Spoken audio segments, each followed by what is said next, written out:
Hi everybody, good afternoon from the Waco Cooking School. My name is Chef Mary and today I'm going to show you guys how to make homemade pasta and some signature rustic red sauce. I know a lot of you are turning into the presidential announcement right now, which is why this video will be made available to view afterward as well. As we are all taking in as much knowledge as we possibly can during this time and filtering that all out. If you're not watching and you just need a distraction though, we are gonna make some fun pasta today. So these are two of our most famous recipes we make here at the Waco Cooking School is our homemade pasta that we're gonna turn into ravioli today, and then also our signature rustic red sauce, which I have over here. This is what I would consider like a 30-minute meal, maybe a 40-minute meal, depending on how long you wanna cook your sauce when you're making your meal for your family.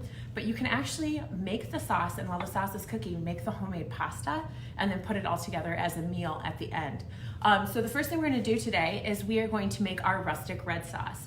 And so all of these ingredients and the steps and the directions are gonna be also posted on our Waco website blog so that you can access those for you and your family on how to make this pasta. This pasta that we're creating can be made into a bunch of different stuff. It can be turned into fettuccine. It can be turned into noodles for chicken noodle soup.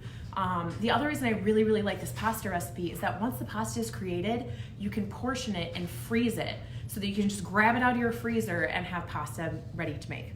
I know that not everybody wants to make pasta every single day from scratch, but this, we've got time to do it today, so let's show you guys how to do that. And again, start with the sauce so that while the sauce is cooking, you can make the pasta. And so that's exactly what we're gonna do. We're gonna start with the sauce. This rustic red sauce only has about 8 ingredients. And a lot of the ingredients are stuff that you have in your pantry or are very easy to access. And so I'm just gonna walk through those really quick with you. Again, they're all going to be listed on our website. After this video, we're gonna post those recipes for you to access anytime that you want. They'll just be there. All right, so we're gonna use a combination of plain tomato sauce and diced tomatoes. I've got about 2 cups of each, or like one of those cans. It's 28 ounces. If you are an ounce measurer in here, or 4 cups. So we've got that going. Now with this sauce, this is also a way that you can jazz up an existing jar or can sauce. I know that that's one of those pantry items that I stock regularly in my house is jars or cans of regular pasta sauce ready to go. And this is a way that you can kind of add a little bit to it to make it taste a little bit more homemade with the stuff that you have. And then the ingredients that we have today to work with this is we have a half of an onion. We have some salt and pepper, some olive oil, orange juice, we'll get to that later, that's a secret. A little bit of sugar, some Italian seasonings, and 2 cloves of garlic. So again, all measurements online. I cook a lot with my soul, and so when I'm at home, I don't measure a whole lot. And so if you hear me calling it a dash or a little, that is kind of how I cook at home. And I encourage you to be adventurous and cook that way too. But if you are a measuring person, we'll have the measurements for you, and I'll kind of walk through those too.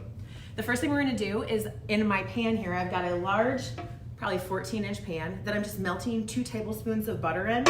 And to the 2 tablespoons of butter, I'm gonna add some olive oil and about 2 tablespoons of olive oil as well. The reason we add both the olive oil and the butter to the pan is that it increases the heat that I can heat the butter to before the fat in the butter starts to brown. And so that'll allow the onions to get soft and translucent. We're taking calls here at the Waco Cooking School as we're working, so if you hear the phone ring in the background, that's just kind of our day at the Waco Cooking School, answering calls. To this, we're gonna add a half of an onion. And so I've already cut the onion in half, and I cut it in half by the way of through the top and through the root. So the root is still attached onto this onion as it is to the one that I cleaned the skin off of already. And to cut this, I hate cutting onions because I'm an onion crier and some onions are mean. And so what I found, and this is not the only way to cut onions, sometimes if you want to get mad at your onion, you can just chop away at it safely. But if you cut it just these 3 ways, and you've seen videos like this online too of how to cut this, so this is probably not new if you love cooking videos, but this is also the way that I do it too, is I'm gonna cut 3 different ways into the onion to get chopped onions. And so I'm gonna do that by cutting parallel into the onion and always watching where my fingers are. This got brought up yesterday, speaking of fingers. We all know we should be washing our hands. We wash our hands so much here at the Waco Cooking School that I have very dry hands. But it's very, very important to know that we do wash our hands, and you should be washing your hands before you're cooking for any of your family members, or just washing your hands always. And it's a practice to have. It's a practice that we have here. And if you are a cook, you wash your hands so dang much that sometimes we forget that, like, it's not necessarily a new practice for us. But if you are cooking for your family and your life is busy and you're with your family, it's important to kind of make that little note that, like, before you touch food, you should wash your hands. Before you're using food, if the food should be washed ahead of time, make sure that you're doing that to keep everyone as safe as possible during this time. It's all those little steps that add up to a safer and healthier home. All right, back to cutting. So when I cut, I make sure that my fingers are always away from my knife blade. And I'm gonna cut a few lines here into the onion, just depending on how big you want your chunk of onion to be. And then I'm gonna turn the onion 90 degrees toward me, and I'm gonna cut down into the onion. But I'm not gonna cut all the way through the onion, only about like 7/8 of the way through, so you can kind of see here. And I'm gonna use the little lines on the onion as a way to kind of mark how big I want my diced onion to be, always moving my fingers away. And I use something called the claw. If you're a Way Cool fan, it will say, I should have it tattooed on my head, knife to meet you and the claw. Because anytime that I introduce anyone to a knife, whether they are a 3-year-old at a cooking class or an adult, the first thing I say is it's silly and you'll remember it, knife to meet you. Shake your knife's hand. Because the way that you hold it as if you're shaking your knife's hand is gonna be the safest way, and always tuck your fingers underneath. 1, you'll save your manicure. 2, you'll prevent any cuts from happening. And the more you practice, the more your thumb kind of gets put back underneath too, to save your fingers. All right, I've got my lines through that way, and then I'm gonna turn my onion back the original way, so back 90 degrees, and instead of cutting parallel to the cutting board, I'm gonna cut straight down. And as you'll notice, when I do that, I get chopped onions. And so we've got a nice half of an onion chopped. When it gets to the point where your fingers don't feel safe, stop and just flip that onion over and then cut it into little pieces that way. And then if those pieces are kind of too big for you, I just take and I'm just gonna cut it right into the little pieces that I want. And by this time, our butter and oil is all melted, and so that's just been on low, medium low. And we're gonna take all of these onions and we're gonna add them into our olive oil base.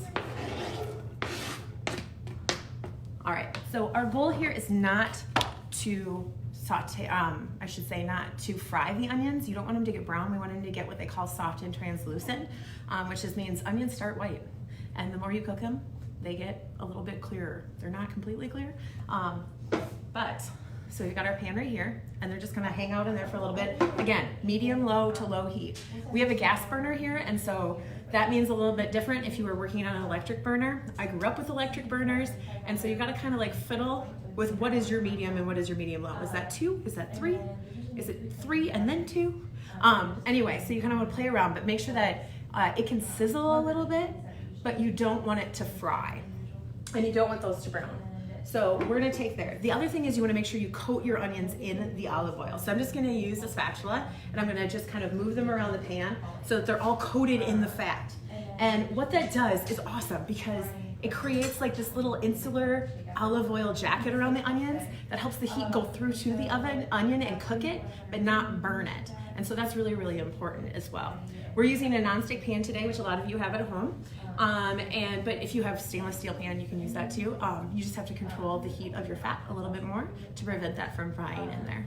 Okay, so those are gonna cook for a little while, and we're gonna jump back and forth between our pasta and our sauce so that we can have all of these flavors come together at the same time for mealtime.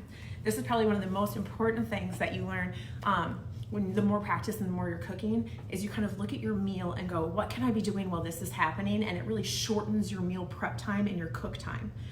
At home, I even have noticed that I'm cooking far more like this, like a cooking show, than I do before I started cooking. And what it really does is it helps me kind of organize my thoughts on how I'm gonna put the meal together. If you're a Tetris fan, it's very much like playing meal Tetris. It also helps you make sure that you have all the ingredients you need before you start cooking. So if you're like, oh, this calls for turmeric, but I don't have turmeric, what am I gonna do? It gives you a little bit of moment so you can go and find maybe some substitutions that you already have at home and kind of lay it all out. Plus it's really fun to cook like you're on a cooking show. It just is. And grab little dashes of everything while you're cooking. Okay, so to start our pasta, I'm gonna move our knife and our cutting board out of the way so you guys can see what we're doing, and I'm gonna grab our pasta bowl. In this bowl, I have 1.5 cups of all-purpose flour. You can use double O flour, you can use semolina flour. If you have that, certain pasta recipes call for different flour. Most of us at home have all-purpose flour or can get all-purpose flour, and so we're gonna make this meal as much as you can as if I was making it in my own kitchen. The benefit is this kitchen is way bigger than my kitchen at home. And then what I start with too, and this is a trick I learned from Julia Child, who I swear is my spirit animal, is start with a big bowl. It might only be 1.5 cups of flour, but if you don't know the recipe and you don't know what else you're putting in that bowl, use the big bowl. It'll save you time and frustration later on while you're creating new recipes. I'm listening to my cooking and I can hear my onions starting to sizzle over that medium heat. So I'm just gonna grab the spatula and I'm gonna stir those around a little bit more as we get ready to make our quick pasta. Making homemade pasta from scratch can be a messy process, but it also doesn't have to be. You can make this on your counter and have it be a very hands-on project, or you can make it in a bowl, and that's the method I'm gonna show you, which kind of contains the mess to this area. So with our 1.5 cups of flour, to that I'm gonna sprinkle on about 1/2 teaspoon of salt, and this is gonna help flavor the pasta from within. We're also gonna flavor the pasta by using salted water when we go to boil the ravioli later. You can put in dried herbs into this flour mixture and have an herb pasta, which is really great. You could add chopped up sun-dried tomatoes, you could add chopped up spinach. It's very, very versatile. And the recipe itself is kind of flexible, so that you can kind of play with it and add some things that you might have. I love adding turmeric to our pasta. If you want like a really bright yellow pasta, or even saffron is a very cool way to do it. Our wonderful Cintas towel delivery guy is here right now. We're live. Do you want to say hi? Hi. Hi, Jeff. That's like 2 days in a row that I get to be Mr. Rogers and say hi to people who are at the Way Cool Cooking School. He's opted to be off camera. He's a great guy. Anyway, so we've got our flour and our salt in our bowl, and now what we're gonna do is called the well method. And so you build the pasta from inside the middle of the bowl. And so I'm just gonna use my fingers, my very clean fingers, and I'm gonna scoop out a well so that I have a bowl within a bowl to put all of the wet stuff. And I'm gonna add in a little bit of olive oil and a little bit of water. It's probably about 1 tablespoon of olive oil and 1/2 tablespoon of water to start with. And to that, I'm gonna add an egg. All right, when you add eggs, this is a Mary cooking thing. I do not like cracking eggs on the table. I'm not going to judge you if you crack eggs on your table. And the reason might surprise you. It's not in addition to the fact that you wanna make sure that you're like not getting anything outside of the shell inside of your food. But when you crack an egg on a table, it's kind of like punching it in the face, and it shatters the way that like if you throw a baseball at a window, it would shatter. And so what I like to do is I like to take a little separate glass bowl, and I like to crack it right in the middle of the egg, and that kind of gives it like a little hi-ya, a little smash. And so you get one clean cut, and that is an easier way to get fewer shells into your egg. That doesn't always work. Sometimes I get shells into my eggs too. It's okay. You can use the shell like a magnet and scoop out the other shell. If you put a dry finger in there, it's gonna like run away from you every time. But the shell is like a magnet and it'll scoop it right up. All right, so that shell's going underneath. I'm gonna take this egg and I'm gonna drop it into the center of this. All right, so I've got a sanitation towel underneath here that I'm gonna grab here really quick and wipe my hands off. Because anytime that you crack an egg, you want to make sure that you are wiping and cleaning your hands so that if there is anything on the outside of that shell, that you are not contributing that to your recipe. Only love and ingredients should go into recipes, not any extra germs. All right, so we've got that taken care of. Our onions are still cooking away, and I can tell that they're not translucent yet, but they're still kind of white. So I've got that right here, so you guys can see. They're starting to get a little soft, but they're not quite ready yet. So what we've got here is everything you need to make pasta. That's flour, salt, eggs, olive oil, water. That's it. And this is an egg pasta. You wouldn't even need the eggs if you didn't have them. You can make pasta without them. We're gonna scramble. And so I'm gonna scramble that egg yolk inside the middle of our pasta. And as it scrambles and mixes in with the water and the olive oil, I'm gonna start to let the flour start to erode toward the center of what's going on. So I'm just gonna start stirring up here. And you don't want to incorporate all the flour at once, because what you'll end up with is a very, very lumpy dough, and you want a nice smooth ball of dough.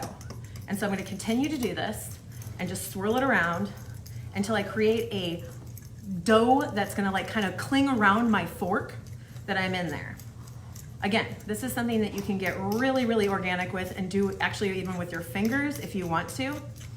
Once you get, I would say probably 90% of the flour incorporated, and this will also kind of determine like the time of the year that you're making pasta. If it's very humid outside, you may need to add a little bit more flour. If it's very dry, you might have a lot of extra flour left in the bowl. All right, so it's, as you can see, it's kind of mixing and it's sticking around my fork.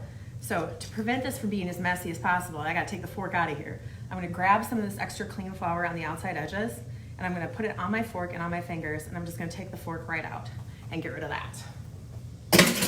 Because now we're gonna knead with our hands.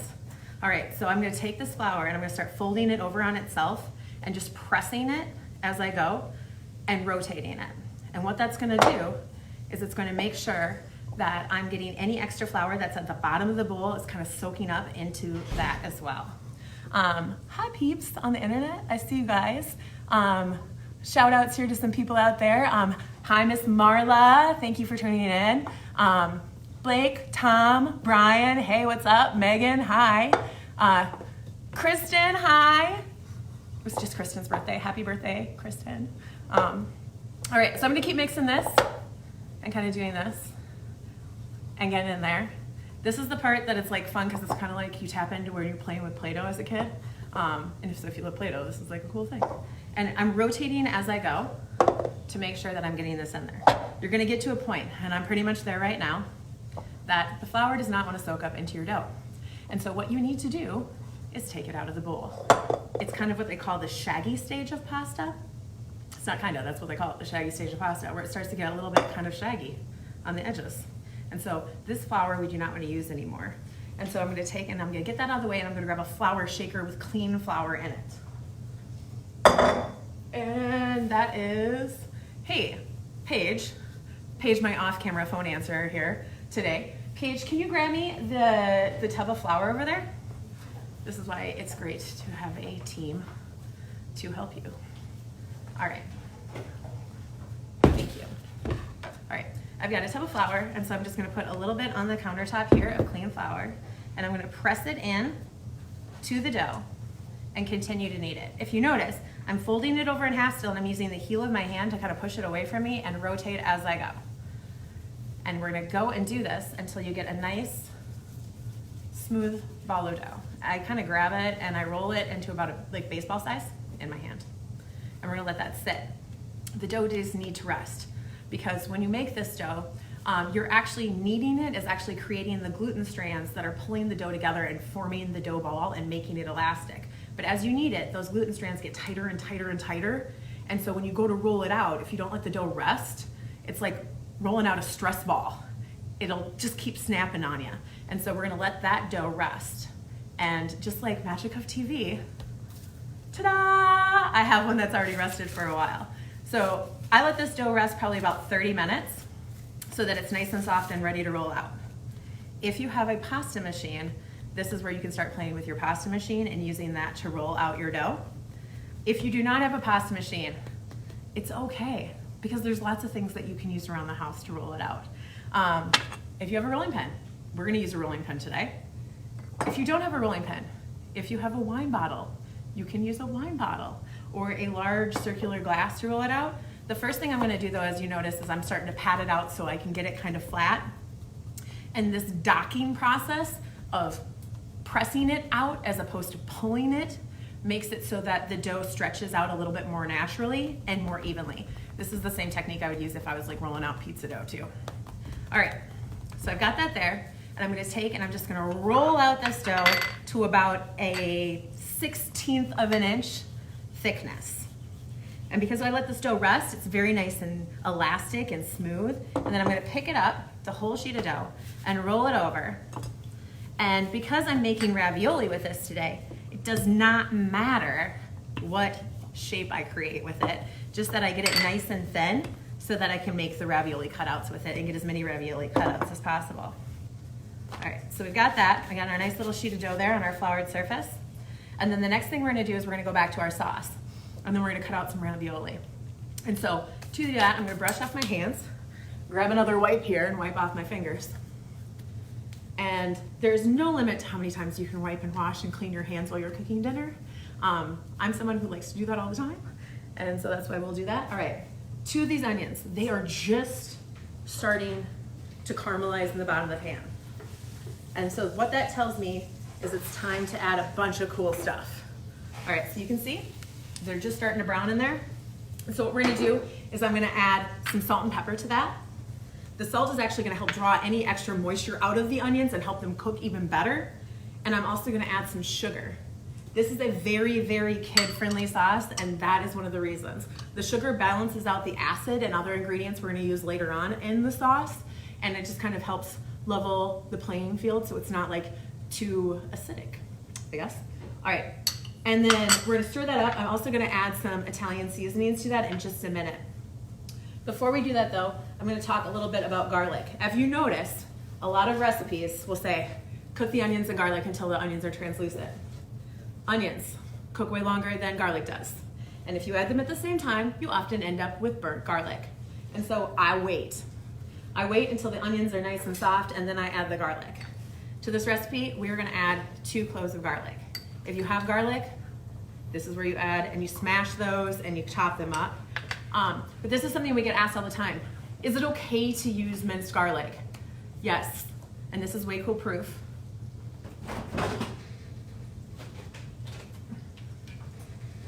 Because we also use minced garlic here. We go through a lot of garlic, and if you have fresh garlic, that's awesome. Garlic lasts for a really, really long time when it's like dried and in the cloves like that, and that's a good thing to have around always.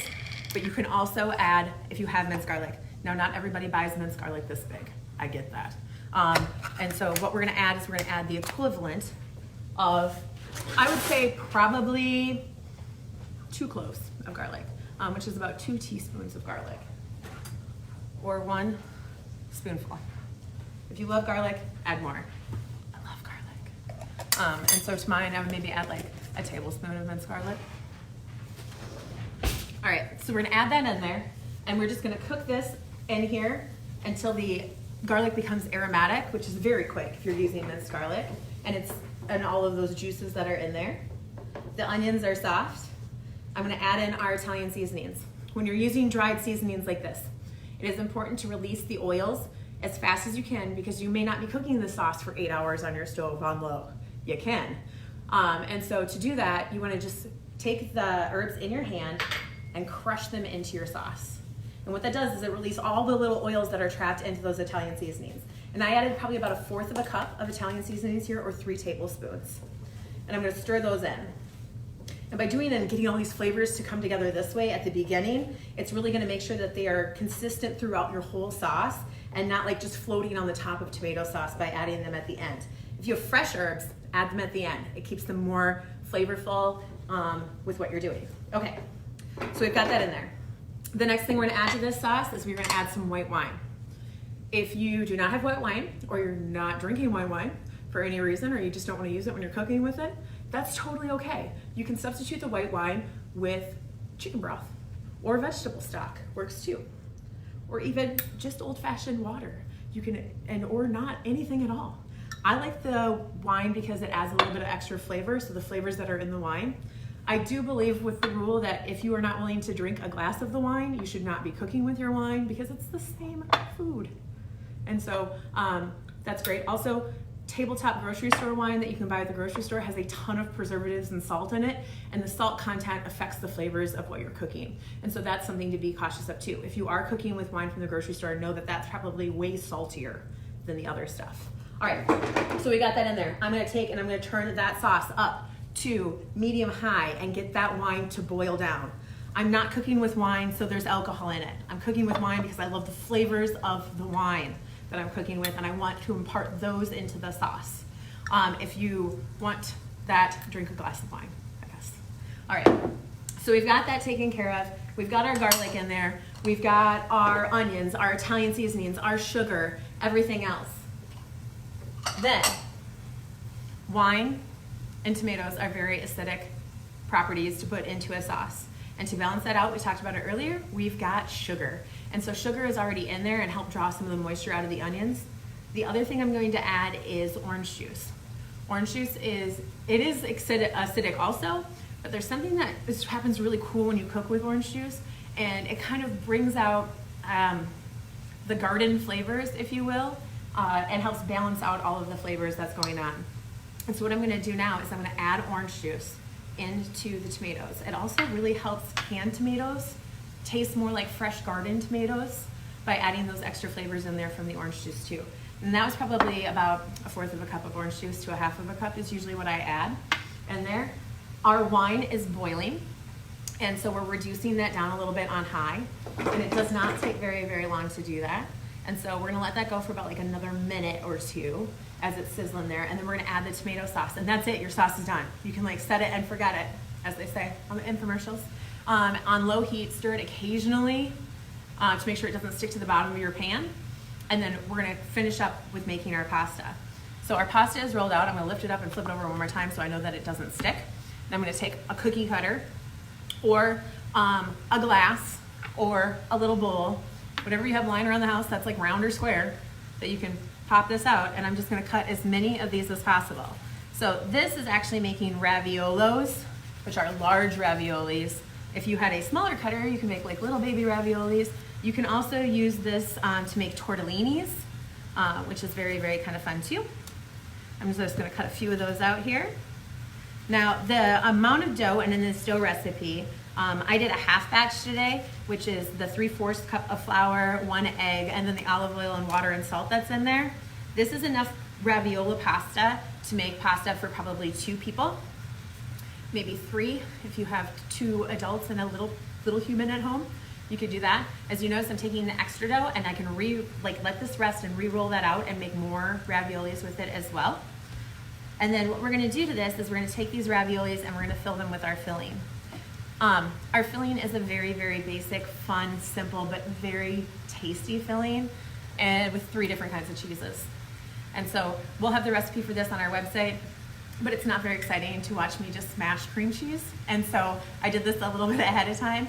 And so it's 4 ounces of cream cheese, which is 1/2 of a package, 4 ounces of Parmesan cheese, which is the grated Parmesan, and then 4 ounces of shredded mozzarella.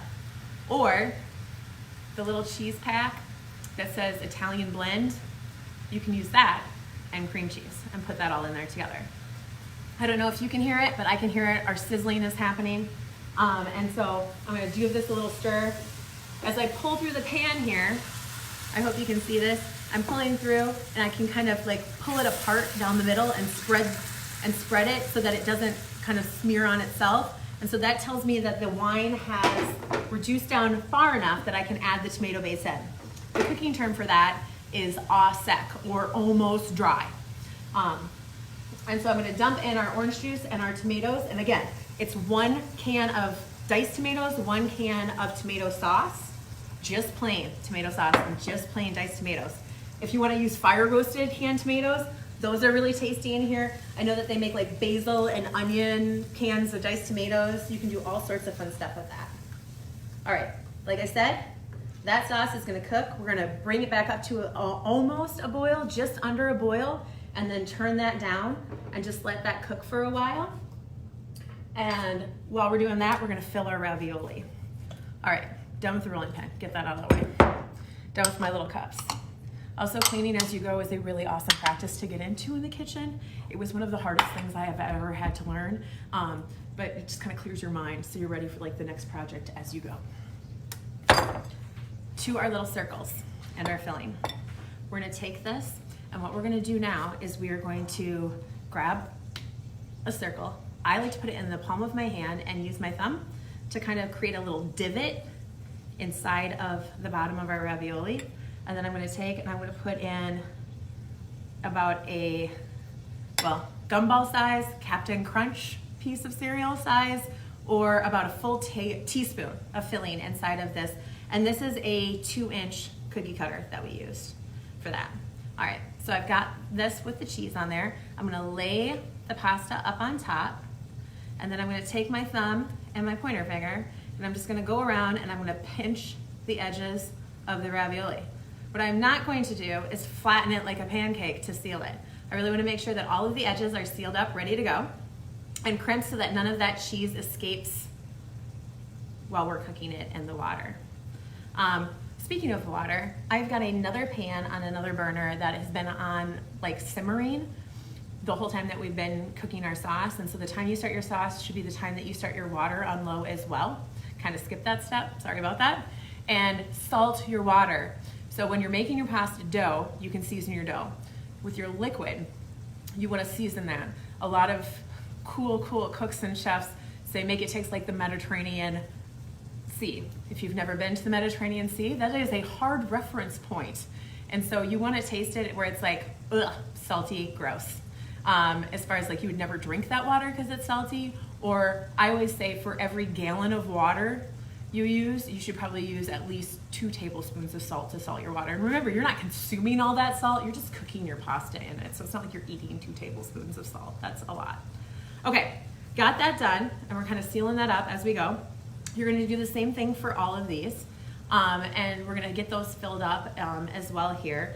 And the process is super fun. I like this also because this is kind of a cool thing when you're cooking and doing this with your family. You can make like a whole assembly line and be like, and assign different like chef jobs throughout the kitchen. And so somebody can be the saute chef at the stove depending on what age they are. Someone can be in charge of filling the ravioli. There's really a job for every age group when you're making these. I would say that like even at the age of like 2.5, 3 years old, you can make them in charge of cutting out the circles for the ravioli as well. All right, put too many on there because I have to make sure I have tops for all the bottoms of these raviolis. All right, so I'm gonna take and we're gonna do that. The other thing I wanted to show you, which is kind of fun, is that the same process as I mentioned before, you can make tortellini with, which is super cool. And so to make the tortellinis, all you have to do is fold this up like a little taco and seal the edges that way. And then what I'm gonna do is I'm gonna take and I'm gonna wrap it around my finger and just pinch it. And then when it comes off, you have a little tortellini. And so you can do that too. So there's 2 different things that you can do with this. These all can be certainly frozen at this point. And so to freeze them so they keep their shape and kind of look nice when you go to retrieve them out of your freezer is I like to freeze them on a baking cookie sheet. And then once they're nice and frozen, that's when you can dump them into your freezer bags, freezer Ziploc bags. I see some people, oh, hey, Cousin Linda, thank you for tuning in. Hey, Ray, what's up? My mom's there. Hey, Mom. Always have your mom watch your videos. It's very important if that's ever possible. And I got some nephews and a niece watching. Hi, you guys. Hey, Jason.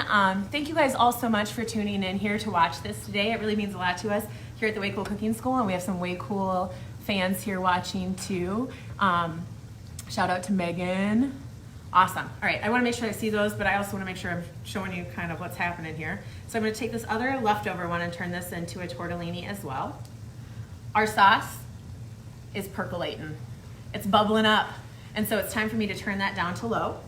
And so I'm going to go ahead and do that now. And then I'm just going to move that out of the way here. And I'm going to grab our pot of simmering water. So I'm going to move that over to this active burner here so you guys can see a little bit more what's going on. Move my handle out of the way, and I'm going to crank the water up to high now. So because it's simmering, it's not going to take very long to get to a boil. If you'll notice, our boiling water pan is the same size and shape as our saucepan. You can use like a 2-quart boiling saucepan too, but because these raviolis are so nice and flat, they'll actually cook a little bit nicer in a wide, straight-sided, shallow pan than if you have them bouncing around in a big quart of water. It's kind of a fun trick that we found. The water, more surface area, boils a little bit faster, just like little short tips to make your dinner process be a little bit faster when you're creating your meal as well. You want to save that large pot for noodles that need to dance around a lot, like spaghetti. Never cramp spaghetti. They need room to dance. They need room to move in the boiling water. Okay, so we're gonna let that go. And we are bubbling all the way around. Our sauce is on low and pretty much ready to go whenever we're ready to use it. So I'm gonna take and I'm gonna start dropping this pasta into our now boiling water over here. And when we boil it, the cool part about fresh pasta is that it only takes like 2 minutes to cook fresh pasta. because it's already hydrated. It's not dry. You don't need to rehydrate it. I read somewhere once that you need to, the first 2 minutes of dried pasta in boiling water is just it hydrating, and then after that is when it really like actually starts cooking. And so this is cool because you skip that step. You skip that step, and so it takes far less time. All right, so I'm gonna take our 2 little tortellinis and throw those in there too. Because these are giant, like I said, this pasta, I have extra pasta. This pasta would totally make enough portions of tortellini or ravioli for 2 people, for sure, 2 adults. The full batch serves anywhere from like 3 to 5, depending on how much pasta you love. And so that's kind of where this extra pasta would come in. Again, you can freeze it, you can roll it out and freeze it. Don't freeze it like this. You can if you need to. If you just need a ball of dough in your freezer, it's there to thaw out. It's a lot easier to cook and reheat if you turn it into kind of its final product first and then freeze it. That it just tastes a little bit better, and you don't have to work so hard at the dough when you take it out that way too. Okay, so what we're looking for here with our pasta, and this is, I'm gonna try to move my tripod here so you guys can see closer on kind of what's going on, is the pasta is floating to the top of the pan and it's moving around a little bit in there as well. So you can kind of see that there. With the ravioli, we are probably going to want to flip it over as we're doing that. And so I'm gonna grab a clean spatula and show you guys how to do that. And so I'm gonna grab this and I'm just gonna take and I'm gonna flip them over in the pot so that both sides can cook. And again, it's probably about, I would say probably like 1.5 to 2 minutes on each side on the ravioli, if they're in there. Let's see here. Hey, Tammy. Hi in Nevada. Missed the beginning of this. Yes, we will be posting this, the directions and the recipes and all of that stuff on our website. Thank you so much for tuning in from so far away. I hope you guys are all safe and great in Nevada. Let's see here. Crystal, hey, hi, how are you? Thank you so much for tuning in today. Okay, so now this pasta is done, which is so cool. All right, and so we're gonna take, and I'm gonna move this back here right now, and I'm gonna show you guys how to assemble your ravioli meal. All right, so you can take the ravioli and directly put it into your sauce, serve it up family style, that's great. But if you wanna have a little bit of flair with your dinner, and why not, man? You're at home, you got time to do this. Let's do this. Let's do a little flair. I'm gonna grab my fancy plate. And to my fancy plate, I'm gonna take some of the sauce and I'm gonna put it right on the bottom of the plate here. I'm just gonna pour it directly onto this is kind of, it's got some higher sides so the sauce is not gonna fall off of the platter, which is great. And put that in there. And then I'm just gonna take a spoon and I'm gonna fish the ravioli out and put them on top.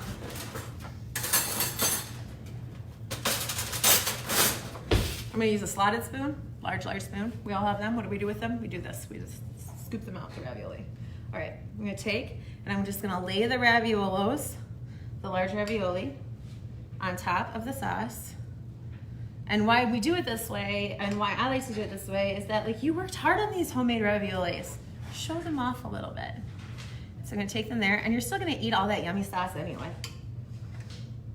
And put them on there, like that. And if any of my instructors are watching, yes, I need an expediter. This is true, I do, to wipe my plate off. And when you're kind of putting this, you wanna make sure you have a clean edge to your plate so that when you grab it, you're not putting your thumb in sauce and then eating it. And so we'll grab a clean towel and do that here in just a second. The last thing I'm gonna show you guys is we're gonna put just a little bit of Parmesan cheese on top of there. If you have any fresh herbs, like fresh basil, or if you're growing like herbs inside of your house, I know some of us have like those hydroponic things that we can stick in windows. You can grab some fresh herbs and put those on there too. Basil works really, really well with this. The other thing I like to put on top of pasta dishes to make them like really bright and aromatic is like if shredded basil, if you cut them up, and then a little lemon zest. And I think that really just kind of like aromatically makes your dish pop. We're gonna grab some Parmesan cheese from the fridge here. And we're gonna put that on the top of our pasta here, because like more cheese. Who doesn't like a little bit more cheese? So you put that there. And there is your homemade rustic red sauce and homemade ravioli from scratch. And I think I may have gotten it, 45 minutes, you guys. We're working on it, the 30 minutes, but I'm talking the whole time. I'm telling you, at home, if you do this yourself, you can get it done in about 30 minutes. We are so looking forward to bringing you a bunch of fun new options here at the Way Cool Cooking School. Thank you so much for tuning in today. I do have a favor to ask. Because you're part of our community and we consider you our Way Cool friends and family, and you're already at our Facebook page anyway, scroll to the post that says, what can we do to help you? And we're here to help you through all of this. We're here to help you answer questions about meals. I love, and my friends will vouch for this, shout out to Steve and Val. If you give me a list of the things that you need to use today in your pantry, I will write you back with what you can make for a meal.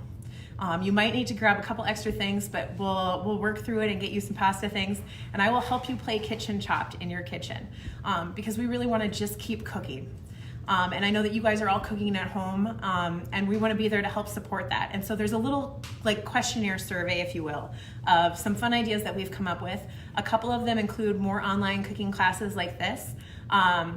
We would love to be able to find a way to bring family style meals and meal kits to you so that you can continue to cook up fun with your family and friends at home, with fun cooking and baking for things that you can do with your family and with your kids throughout the day. We have also kind of talked about some other kind of cool specific family activities and games to play, like mystery baskets and also cupcake wars, that we would be able to provide you with some of the cool ingredients that you may not have at home, but we have a china cabinet full of sprinkles. And so let us take care of the sprinkles and the frosting, and you guys take care of the fun at home with your family and friends. So if you could just jot a little note of if any of that stuff sounds interesting to you, and this is a huge shout out especially to people in our Eden Prairie and Metro area. I haven't figured out a way to deliver it to everybody yet. If that happens, you will definitely be the first to know, but things that you might be interested in your community. But we're here. We're here to support you during this time and help you with dinner ideas. And we're going to continue to post recipes, and we're going to continue to do fun cooking projects like this, as many live ones as we possibly can.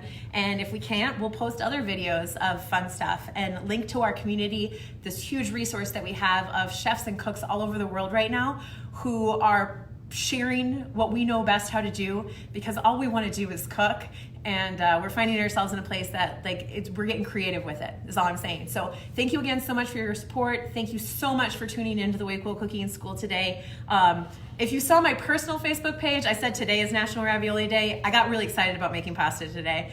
National Ravioli Day is actually on Friday, so now you know how to do it, and now we can all celebrate together and eat ravioli together on National Ravioli Day, which is actually on Friday. All right, peace out from the Way Cool Cooking School. Be safe, be well, and as Julia Child says, bon appetit. Thank you guys so much. Have a great day.